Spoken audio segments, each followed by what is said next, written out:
Some video games transcend the era in which they were released. They become so notorious and popular that their quality is never questioned, and people who haven't ever played them still hold them in high regard. Nintendo games held a lot of respect in this way, although that reputation has dwindled in recent years. Now, as indie developers have begun looking to the games from the start of the millennium for inspiration, an infamous type of game has started to resurface. The immersive sim has returned, with all of its open-ended gameplay and heady, poignant narratives. Modern entries within this category often extrapolate on this mindful style of video game story, and try to tackle some new, challenging topics. But this was not a feature that was present in many of the games from the initial burst of immersive sims. System Shock and Arx Fatalis aren't overtly political.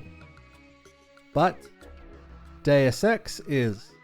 And as society is now more capable of seeing governments and other large organizations conducting their actions in real time, Deus Ex's story is just as relevant now as it ever has been.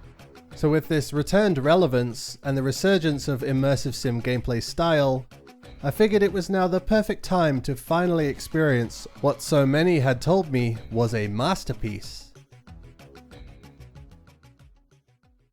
The footage for this video was recorded on stream. To be notified whenever I go live, and to chat about games and videos, join the Discord in the description.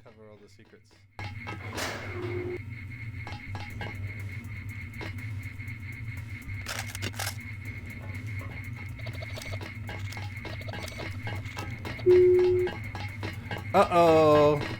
Bad move, agent. I should never have sent you to the police station. Oh my What did God. you expect? That they would arrest me?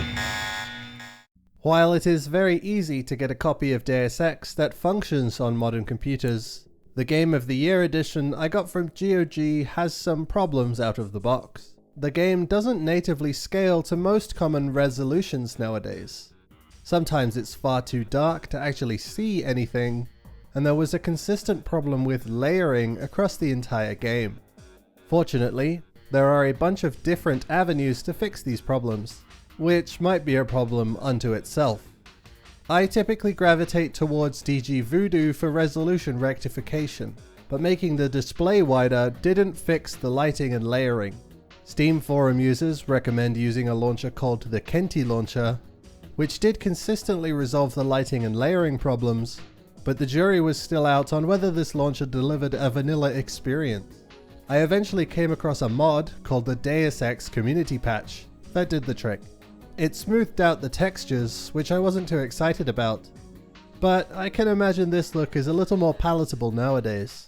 If you haven't ever played Deus Ex before, or at least not for a very long time, then I can wholeheartedly recommend the community patch. I often make presumptions of whoever views my videos, as I'm sure any writer does. But in this situation, I think there are some prerequisite topics I should cover just to ensure that everyone is definitely on the same page. Deus Ex was developed by the short-lived Ion Storm and released worldwide in June of 2000. Directed by industry legend Warren Spector, Deus Ex follows the story of technologically augmented super spy JC Denton as he tries to save the world from a plague that the rich and powerful are choosing to do next to nothing about. Each environment in the game is a miniature open world, with a smattering of characters to speak with, and a collection of objectives that can be completed in any way the player desires. To facilitate this freedom, JC can be leveled to focus more specifically on certain specialties. The player can choose to focus on stealth and non-lethal takedowns, or build defenses and conduct full frontal attacks if they'd prefer. This aspect forms the backbone of the immersive sim gameplay design style, and can be seen in modern games like Cruelty Squad and Brigand Oaxaca. The virus, the responses of the leaders, the rearrangement of government entities, only following orders. Much of the same events are currently occurring in the world right now. While the dystopian representation hasn't quite come to fruition, Deus Ex's vision for the future seems to have been depressingly accurate. There are also a number of things that Ion Storm could never have seen coming. Technological conveniences and video game industry conventions, for example. But the game never seems overly outdated or awkward. Despite being 20 years old now, Deus Ex's design is far from antiquated, and in many respects, it still surpasses the targets of the higher budget games being released today. Open world games nowadays expend significant development resources on giving NPCs detailed schedules to simulate their lives, which is ultimately unnecessary, because the same sense can be created abstractly for far less effort. Hong Kong is a claustrophobic tangle of alleyways, a crowded marketplace, there's a bustling nightclub, and the local triad headquarters are both filled with secret rooms behind other secret rooms. I got the sense that these NPCs had homes and lives, despite the lack of those things actually being included in the game. And all of these characters are voiced entirely. Oh, sure. I don't mind needles. For better or for worse. I never fall asleep. I am one of the best watchmen. No. I don't work with the boys. Wow, This is There has also been a bit of a 90s electronic revival among indie musicians recently too, lending the Deus Ex soundtrack a surprisingly modern feeling. Similarly, the rising prevalence of the haunted PS1 aesthetic has become disseminated throughout the indie game industry, and many are choosing to present their games with low poly counts and low resolution textures, almost retroactively modernizing Deus Ex in a way. However, it isn't totally ageless, and it isn't as visually cutting edge as it used to be, but Deus Ex's visuals have a charm that hasn't been lost throughout the years. Originally, the game's textures were very low res, verging on pixel art, and I do quite like that look. Unfortunately, the fan patch I used smoothed out all of the textures. This isn't too bad overall, but something about these pixelated textures just attracts my attention more. Deus Ex certainly looks its age, the characters are all stiff, and the environments are boxy, but everything is readable and effective at invoking what it intends. Hell's Kitchen feels grimy and squalid. The air seems dusty, and the sense that there's a plague ravaging this place is palpable. The submarine base doesn't quite give the impression that it's deep underwater, but it's very clear that some things that shouldn't be happening are being done down there. These places, and all of the others, do leave the game very drab overall. It's appropriate, and definitely fits the game's narrative themes, so the lack of a vibrant palette is totally acceptable. That said, all of the tunnels and alleyways the player will be wandering through do begin to homogenize as the game goes on. Sometimes I found it hard to tell if I was sneaking around on a container ship or through a secret military base, and the game's geographical settings almost totally vanish within some interiors. But Deus Ex's presentation focuses more on delivering a very readable environment rather than a detailed one. Enemies will always be clearly visible. So will the security cameras, provided you're approaching from the right direction. For a game in its 20s, the lack of important blobs is astounding, and I'm sure the fan patch deserves some credit in this regard. But what cannot be ascribed to the patch is the game's phenomenal sound design. The audio portion of Deus Ex is utterly impeccable, in every respect. Ion Storm knew that the soundscape would be critical to their gameplay, and they absolutely succeeded in tying the game's spaces to the sounds. Listening for patrolling enemy footsteps is an effective method of locating them without risking being spotted, and their vocalizations are a more elegant means of informing the player they're at risk, rather than some kind of UI pop-up. This does lead to some less exciting looking gameplay, as the player just sits in a corner and listens to the world around them. But many games neglect to integrate the sound design as deeply as Deus Ex has. I did feel as though many of the sound effects were quite hollow, and would have greatly benefited from more bass in the mix. But the quality of sounds within Deus Ex is incredibly impressive for the time. Unfortunately, the quality of the voice recordings is suffering from its age. You've got to have God clearance to know. The nanites can be programmed for exponential growth. There's a chopper that can take us to Hong Kong. You know, Jock? They're a little muffled at times, and they could use some extra treble, in my preference anyway. That being said, these performances are fantastic. I regret that only once we worked together. Now the game has changed. You came all the way to Paris to tell me that? JC's delivery is especially enjoyable, and has rightfully spawned a bunch of memes, with the writing's humor certainly contributing. The quality of the other performances also do a lot to generate the atmosphere throughout the rest of the game. Just fire the arrogant son of a bitch. I wasn't exaggerating. He's our best agent. We don't need him. We've got his brother, and more are on the way. Walton Simons' flat, monotone delivery makes his character hard to read, and signals that the player cannot trust him. Now, the introduction makes Simon's evilness immediately known to the player, as he and Bob Page discuss their evil schemes for the camera, but if the player ignores that for whatever reason, they'd get the right impression from the performance. The combination of the excellent sound effects, the quality music, and the tremendous voice performances make for an impressive soundscape. So the world is full of NPCs who have places to be. There's an open-endedness to all of the levels, and the game can be played almost blind. But what does playing Deus Ex actually entail?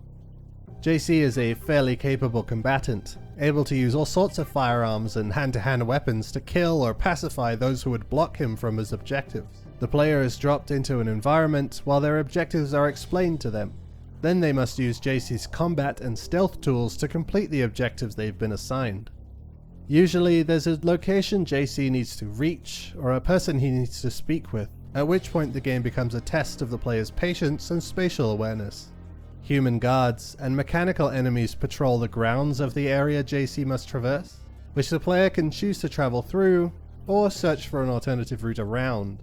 It is usually possible to make it through most levels without ever being seen or attacking anybody, and doing so is a good challenge. Some of the level design makes this an exceedingly powerful strategy, while some others pull out all of the game's tricks to prevent a sneaky pacifist approach. Being discovered and the resulting chaotic battle are much less enjoyable than the sneaking aspects. JC might be able to use a lot of different weapons, but the weapons themselves are mediocre. They're either awkward or underwhelming, and oftentimes non-functional. It certainly is an option, but I think it's well dissuaded, and most players will avoid direct confrontation if they can. Although it is possible to build JC for combat if the player really wants to put themselves through that. Deus Ex contains some RPG aspects that can vary the weapon types JC would prefer to use, or drastically change the way the player approaches upcoming obstacles. There are actually two separate systems for customizing JC, the more standard point-based system, and the exploration-based augmentation system. Skill points are awarded whenever the player completes certain actions within a stage. In the level in which the player is trying to infiltrate the Battery Park Castle Siege, the player earns points for entering the secret tunnel system, unlocking a particular door, and locating the secondary objective barrel.